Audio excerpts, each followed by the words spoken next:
Vote चोरी तो हो रही है, तो मैं खास करके आपके मीडिया के माध्यम से वोट चोरी से बने प्रधानमंत्री जो ज्ञानेश कुमार के मेहनत से बने हुए प्रधानमंत्री जी से निवेदन करना चाहता हूं कि आप इस देश को जेनजी को बौखलाने की कोशिश ना करें, आप इस देश को नेपाल बनने ना दें। आप क्या करेंगे? कांग्रेस पार्टी कांग्रेस रोड पर बैठेगी, देश के आवाम के साथ खड़ी होगी, क्योंकि देश का आवाम वोट देता है, अपना मत देता है कि लोकतंत्र को बचाने के लिए, ना कि लोकतंत्र को मिटाने के लिए। मैं आपके मीडिया के माध्यम से देश के प्रधानमंत्री, यशस्वी प्रधानमंत्री जो 56 इंच का सीना रखते हैं, जिनका 56 इंच का सीना सिर्फ एक बोरी हो गया है, एक बोझ बन गया है देश के लिए, मैं उनसे अपील करना चाहता हूं कि देश के लोकतंत्र को मिटने ना दें। इसको बचाने के लिए राहुल गांधी जी ने, पूरी कांग्रेस पार्टी ने 14 दिसंबर को रामलीला ग्राउंड में एक हुंकार भरेंगे, और ये हुंकार एक दिन का नहीं होगा।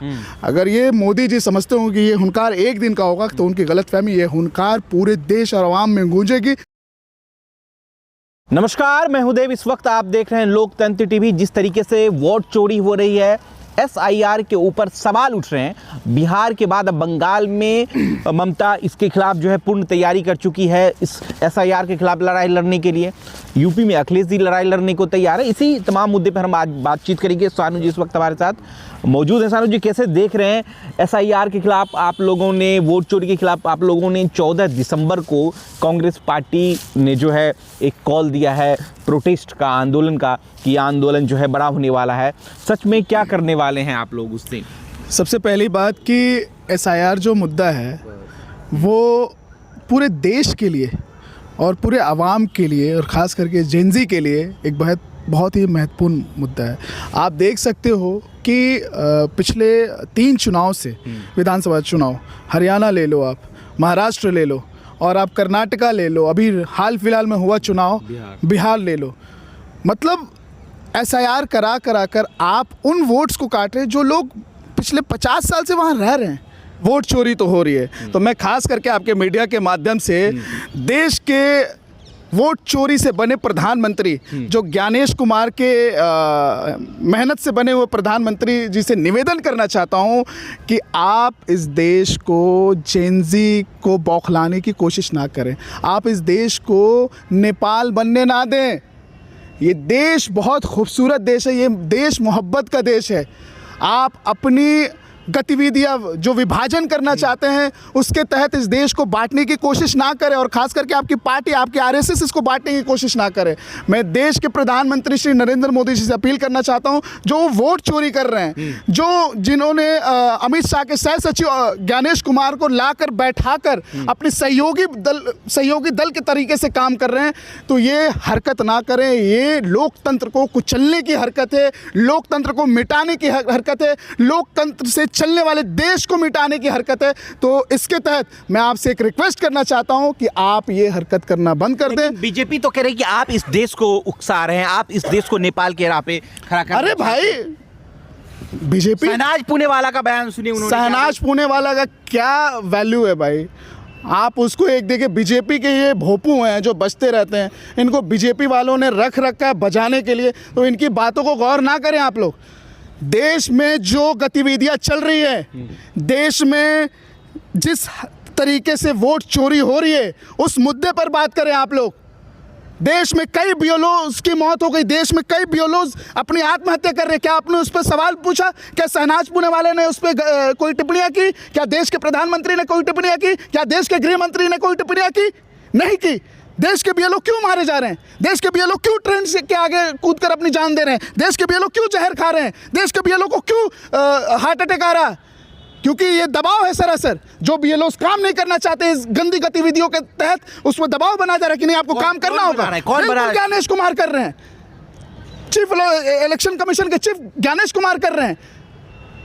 अभी आपको मैं एक आज तक का वीडियो है, उसमें एक एडिटर कह रही हैं कि मैंने एक इंटरव्यू के लिए इलेक्शन कमीशन के एक पदाधिकारी को कॉल किया तो उन्होंने कहा कि हमारी कल छुट्टी है। ये बहुत बड़ा तथ्य है, वो वीडियो हमारे पास है। हमारी कल छुट्टी है, लेकिन अगले दिन ही राहुल गांधी जी ने हाइड्रोजन बम लाने की घोषणा कर दी थी।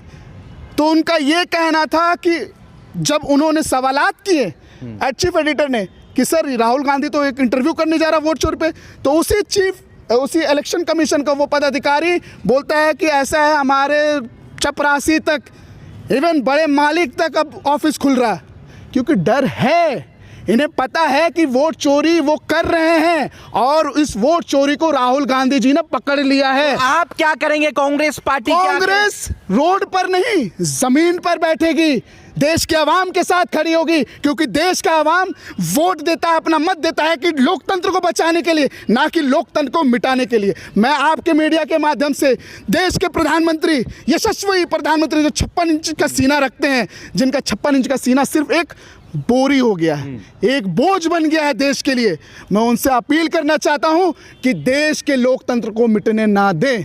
और खास करके आप एक ही समुदाय को टारगेट कर रहे हो, माइनॉरिटीज़ को टारगेट कर रहे हो, SC ST को टारगेट कर रहे हो, उनके वोट्स कट कर रहे हो, क्योंकि आपको पता है कि वो डोमिनेंट वोटर है कांग्रेस पार्टी के।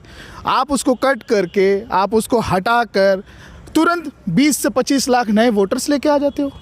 बिहार चुनाव एक बहुत बड़ा एग्जाम्पल है। एंटी इनकम्पेंसी नाम की भी कोई चीज़ होती है। पिछले 20 वर्षों से बिहार में एक ही सरकार थी, बेरोजगारी बहुत बड़ा मुद्दा था, आपको परीक्षा लीक बहुत बड़ा मुद्दा था, पेपर लीक, आपको भूखमरी बहुत बड़ा मुद्दा था, वहाँ का पलायन बहुत बड़ा मुद्दा था। लेकिन वहाँ के लोग ने ठान लिया था, जब यात्रा हो रही थी राहुल जी की और महागठबंधन की, तेजस्वी यादव की, तो वहाँ के लोगों ने ठान लिया था कि इस बार बदलाव ज़रूरी है। वहाँ के ज़मीनी स्तर के लोग ठान लिए थे कि बदलाव ज़रूरी है। लेकिन आप देख लो कि कैसे उन्होंने 6 तारीख को आचार संहिता लगता है और चुनाव के एक दिन पहले तक महिलाओं के खातों में 10-10 हज़ार रुपये आते हैं। और आप इस बात को छोड़ दीजिए, आप जो आंदोलन करने वाले हैं उसका क्या रूप रहेगा, कैसे आप करेंगे? क्योंकि ठीक बगल में संसद भवन है, पार्लियामेंट है, तो क्या क्या उसमें होने वाली चीज़? सबसे पहले कि हमारे नेता श्री राहुल गांधी जी ने एक तथ्य के आधार पर SIR को पोर्ट्रेट किया है दुनिया के लिए, दुनिया के सामने तथ्य के आधार पर। आप देख सकते हैं कि हरियाणा में ब्राज़ील की आई हुई मॉडल जो एक ही मरे हुए व्यक्तियों पे 22-22 वोट डालती है, तो तथ्य के आधार पर बात कर रहे हैं। अगर ज्ञानेश कुमार को इतना ही डर है तो क्यों नहीं राहुल जी को गिरफ्तार करते? भाई इतनी हिम्मत है, 56 इंच का सीना लेके बैठे हुए मोदी, क्यों नहीं राहुल जी को गिरफ्तार करते?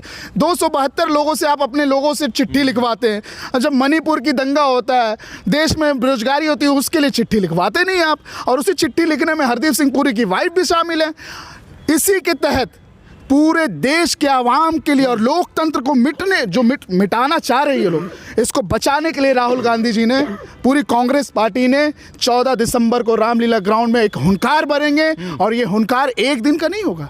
अगर ये मोदी जी समझते हो कि ये हुंकार एक दिन का होगा तो उनकी गलतफहमी। ये हुंकार पूरे देश और आवाम में गूंजेगी, और जब तक ये SIR खत्म नहीं होगा, जब तक ये वोट चोरी खत्म नहीं होगी, जब तक ये लोकतंत्र को कुचलना बंद नहीं करेंगे, तब तक ये हुंकार। आप नेपाल बनाना चाहते हैं इस देश को? नेपाल क्यों बनाना चाहिए? आप नेपाल आप कह रहे हैं कि सड़कों पर लोग उतरेंगे, जन आंदोलन होगा, प्रोटेस्ट होगा, बिल्कुल बिल्कुल बिल्कुल। जब तक लोकतंत्र को अगर ये मिटाना चाहेंगे और वोट चोरी के तहत ये सत्ता पर बैठे चोर लोग बैठे हुए हैं जो, इनको जब तक उखाड़ के नहीं फेंक देंगे हम लोग, तब तक हम शांत नहीं रहेंगे। तब तक राहुल जी ने हमारी, मैं क्या बोलूं, सत्य के पे राहुल जी का अपना मोराल है, अपना एक डिग्निटी है कि सत्य पे बात करना, चाहे जान भी चली जाए, चाहे जेल भेज दे, सलाखों के पीछे भेज दे, लेकिन सत्य के साथ ही रहेंगे। इनके झूठे जुमलेबाजियों के साथ कभी हम उनके विचार, इनका विचार ही अलग है। तो आप डू एंड डाई की स्थिति में हैं now the Congress party workers. Obviously do and die. Whenever the democracy will be broken it, obviously हम सड़कों पर आएंगे। जब लोकतंत्र ही नहीं रहेगा तो आप सवाल किससे पूछोगे? लेकिन वो तो कह रहे हैं कि आपने जो है इस देश को बदनाम करने की कोशिश की है, आपने ECI को जो है बदनाम करने की कोशिश की है, नरेंद्र मोदी की छवि को बिगाड़ने की कोशिश की है। ये कांग्रेस पार्टी वर्कर्स पे लगातार सवाल जो है ये देखिए, उनके कुछ तुच्छे लोग हैं ये जो सवाल कर रहे हैं। असल में देखा जाए तो ECI को बदनाम करने की कोशिश इन्होंने ही की। आप देख सकते हो ECI का जब चीफ चुना जाता है तो उसमें चीफ जस्टिस ऑफ इंडिया का रहना बहुत ही जरूरी होता है, क्योंकि वो पार्शियलिटी नहीं करते हैं। लेकिन आपके साथ चोरी हुई है? बिल्कुल हुई। आपके साथ नहीं, मेरे साथ नहीं, पूरे हिंदुस्तान के साथ चोरी हुई है। पूरे देश के जो 120 करोड़ जनता उसके साथ चोरी हुई है, उसके इमोशंस के साथ खेला जा रहा है। तो लोग सड़कों पर कहाँ हैं? सिर्फ अकेले आप हैं और लोगों को जो अगर जो देखिए क्या है कि लोग सड़कों पर हैं लेकिन मीडिया दिखाती नहीं है उसको। मीडिया क्या दिखाएगी? क्या दिखाती है मीडिया? आप सुनिए, 14 तारीख को जो प्रोटेस्ट है, क्या उसका स्वरूप है कि आप लोग पार्लियामेंट जाएंगे, वॉक करके पार्लियामेंट जाएंगे, उसको घेरने की कोशिश करेंगे, या क्या क्या उसमें चीज़ें हैं? थोड़ा खुल के दर्शकों को हमारा बताइए। स्रोत यही है कि 14 तारीख के बीच सबसे पहले युवा कांग्रेस उसमें एक संसद घेराव भी करेगी और 14 तारीख को जो है हमारी सीनियर लीडरशिप एक अनशन पर बैठेगी जो रामलीला ग्राउंड पे होगा। वो अनशन तब तक चलेगा जब तक इनका जुमले और इनकी चोरी बंद नहीं हो जाती, तब तक वो अनशन जारी रहेगा। और इन लोगों को जब तक हम जगा नहीं देंगे, जब तक इनकी सच्चाई पूरी दुनिया के सामने नहीं आ जाएगी, तब तक वो अनशन जारी रहेगा। कुछ आप लोगों को सड़कों पर उतरने भी नहीं दिया जाता। मैंने पिछली बार देखा था आप लोगों को गिरफ्तार कर लिया गया था, डिटेन कर लिया गया था। तो फिर कैसे ये तमाम चीज़ें करेंगे, क्योंकि आपके हाथ में तो कुछ है नहीं। देखिए, कहा गया है ना कि जब अंग्रेज़ों से लड़े थे तो अंग्रेज़ों का जो साथ देने वाले लोग हैं आरएसएस और भाजपा, उनसे लड़ना हमें कोई डर नहीं है। हमारे पूर्वज, हमारे गांधी जी, आप मोदी जी कांग्रेस समझते हैं? जो आरएसएस, जिन आरएसएस ने अंग्रेज़ों का साथ दिया, जिन आरएसएसों ने देशद्रोही समझते हैं आरएसएस को? एकदम है देशद्रोही, बिल्कुल है। जो इंसान मनुस्मृति को मानता हो, जो लोग अंग्रेज़ों के साथ खड़े हुए हो, वो है हमारे लिए देशद्रोही।